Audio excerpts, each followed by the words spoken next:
You want to make sure that as a spouse-run business that you don't have mixed messages. You don't want one spouse saying one thing and the other saying another thing. That just leads to confusion, unclarity, and ultimately people are going to go to where they want to because they think they're going to get the best answer, which isn't healthy.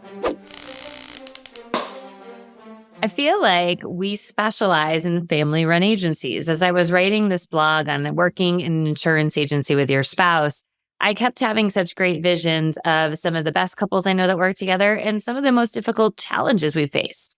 Let's be honest, even marriages are very, very difficult. I know from time to time, me and my husband have worked together and it's a good reminder, whether it was flipping houses or doing some of those other things. It's like, this is not normal and natural. It doesn't actually bring us that much joy. And that's for us. There's plenty of husband and wife teams that we know that really complement each other. But in our marriage, it's not the greatest fit for us. And that's okay. And probably every 5 or so years, we may need to remind ourselves of that through different business ventures. But when we are talking about working together, whether you're just first starting out as working together, thinking about it, or been doing it forever, there is an art to it. Just like I always say this, marriage is one of the most difficult things I've ever done. And that's because whatever's going on in the other person's world really impacts yours. No, I love being married, so don't mistake that in any way, shape, or form. But it is one of those things where there's ups and downs, and you don't just get to deal with your own things. You have to deal with everybody's things. When you get to work with your business partners, also your spouse, the really highs are you're working with someone that's committed to agency growth, most likely as much as you are.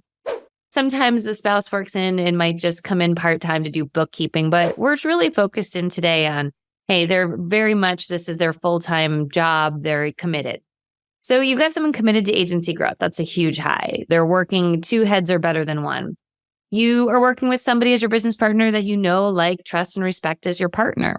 I always like to say sometimes, whether it's siblings or outside business partners, that can be a challenge because people are different and have different passions and opinions on how to run things.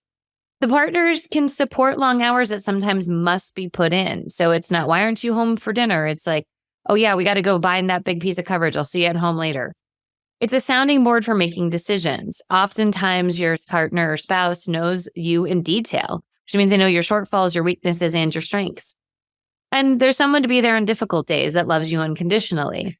You know, it's never easy if a team member quits or you lose your biggest account. You don't want your team to necessarily see that you're kind of down and out.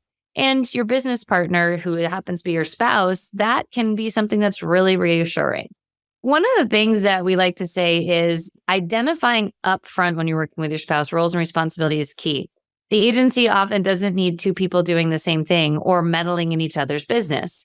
What often happens, and it happens so often, especially when we do our agency assessment or 2-year program, is the team has feedback on working with a spouse-run agency. Now, this is normal and natural. I worked for a while at a company that was actually mother, son, and brother, and they would get into screaming matches in the lobby. It was completely unprofessional. And by the way, as a team member, really freaking uncomfortable on top of it all. They would get into like family spats about who was paying the rent or this or that or something going on with their family. Very rarely was it about the businesses because they all kind of had their own businesses, just happened to share office space. Didn't make it any less awkward. So as you're setting out, we recommend that you identify you and your partner's strengths and weaknesses and give each other areas to work. Because in an agency, to make the kind of income, usually the partners that are spouses are going to be running divisions or running areas. So this could be someone in charge of sales and someone in charge of service. Someone's the CEO and someone's the chief operating officer. Someone's in accounting or someone's a CEO, or maybe dividing it by personal and commercial lines. Every agency we walk into is so different that it is really critical that you think through how you're going to organize everything. We also don't want the team to get caught into what we call the mom and dad syndrome, which is they go to the person who they think they're going to get the best answer from. Instead, it's much better to stay focused on the areas of improvement and go from there, which often means you will need clear job descriptions. And we actually have a discount code associated with our most recent blog on this. So we have job descriptions that you can start hammering away at. Another thing I think that's so important is to have some boundaries. So a huge side effect we see in 99% of these spouse run agencies is the spouses don't stop working. If they have a leadership team, what means is meet as a leadership team, and then the spouses go home and talk about it up till the time they go to bed and come back next morning and be like, well, we were talking about it last night and here's the new thing. And it can give the team a little bit of whiplash. It can also mean that you're having business meetings that don't include the most key team members because they're more casual in nature.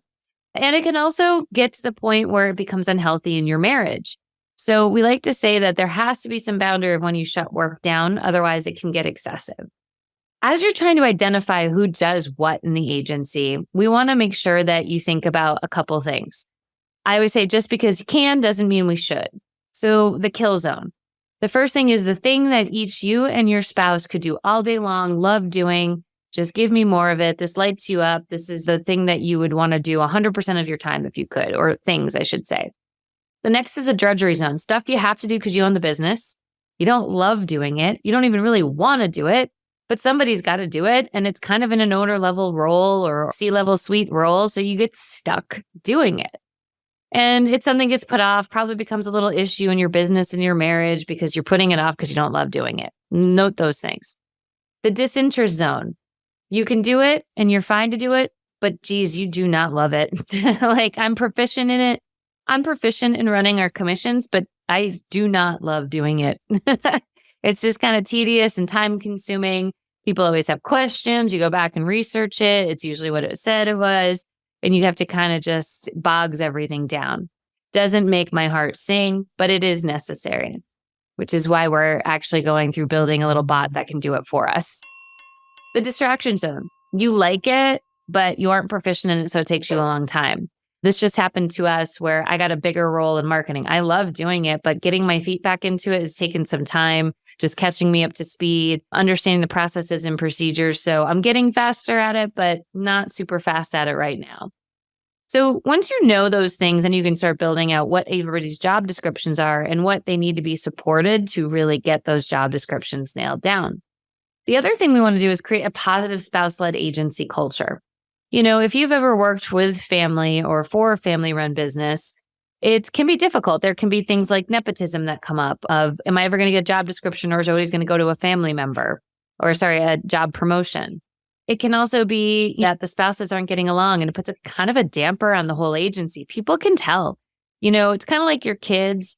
My parents ended up getting divorced when I was in my 20s, but we knew things weren't right.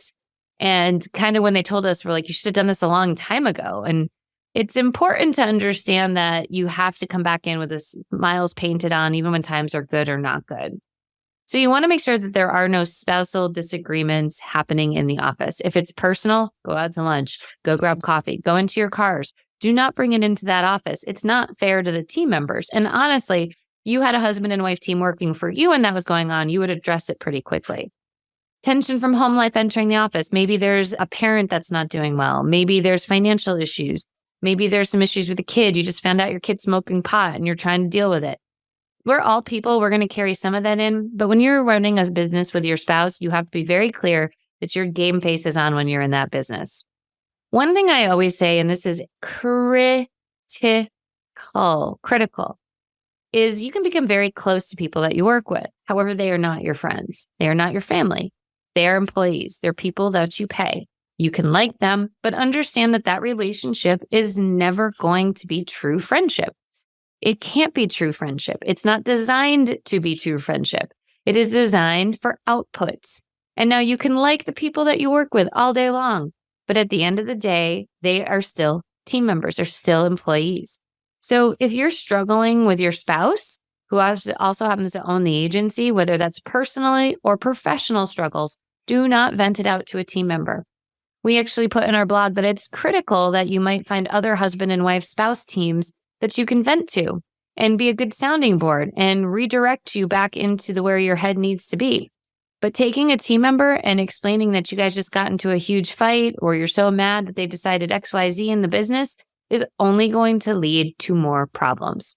Another one that can come up is spouses having different work ethics. Somebody's just working harder than the other. And by the way, working hard can also be unhealthy. It's not just work hard is a great thing. Sometimes somebody can be a workaholic, or sometimes somebody can be really, really lazy. We actually see this far more in siblings. because, like the siblings just don't have the same work ethic or aren't held to the same standards by the family. So you want to make sure that if it's different work ethics because of a season in your life, maybe taking care of elderly parents or kids need a lot, that's okay, but respect that and understand it. And that's why having a healthy family contract when you're working together is so key. You want to make sure that as a spouse-run business that you don't have mixed messages. You don't want one spouse saying one thing and the other saying another thing. That just leads to confusion, unclarity, and ultimately people are going to go to where they want to because they think they're going to get the best answer, which isn't healthy. And if a personal matter is impacting the business, it might be need to take a leave of absence.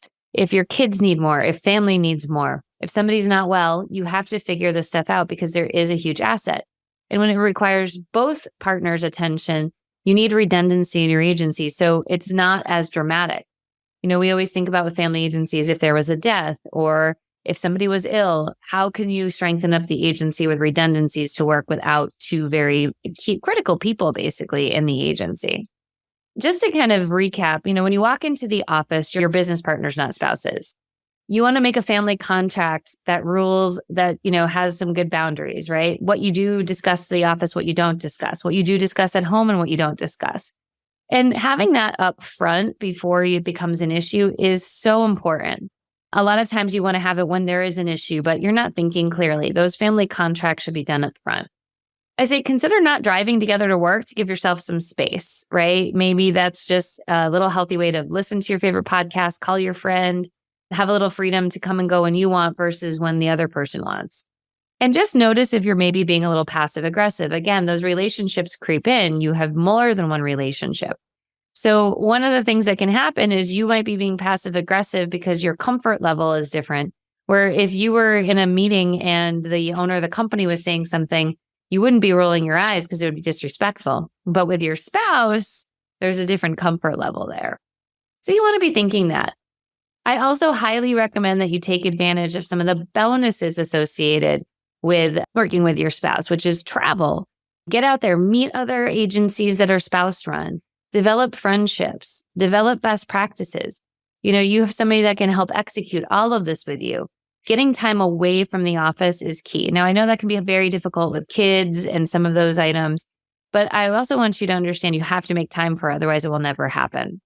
Make sure that, you're always focused on how you work together. That family contract is so critical.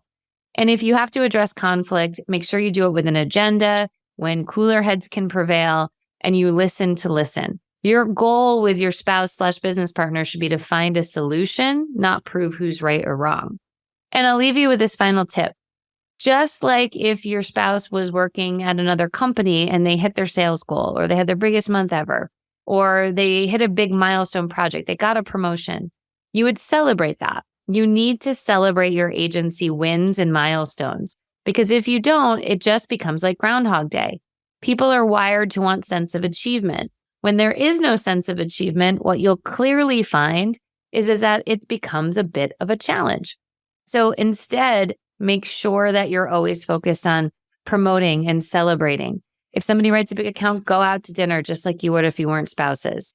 If you hit a certain premium goal or revenue goal, go celebrate, go take a vacation, go do something. But just because you work together in a family business doesn't mean that celebrating or, winning is off the table. What it means is you have to be even more diligent to put that on because a lot of times when you run a business together, it's always on to the next challenge, on to the next challenge, on to the next challenge. And the problem with that is that there will always be another challenge. It can get draining. So check out our blog, check out the podcast notes because there is a family contract, a discount code for job descriptions, and information on how we can help you if you're struggling being a family-run agency. It's not easy. Sometimes an outsider can really be helpful.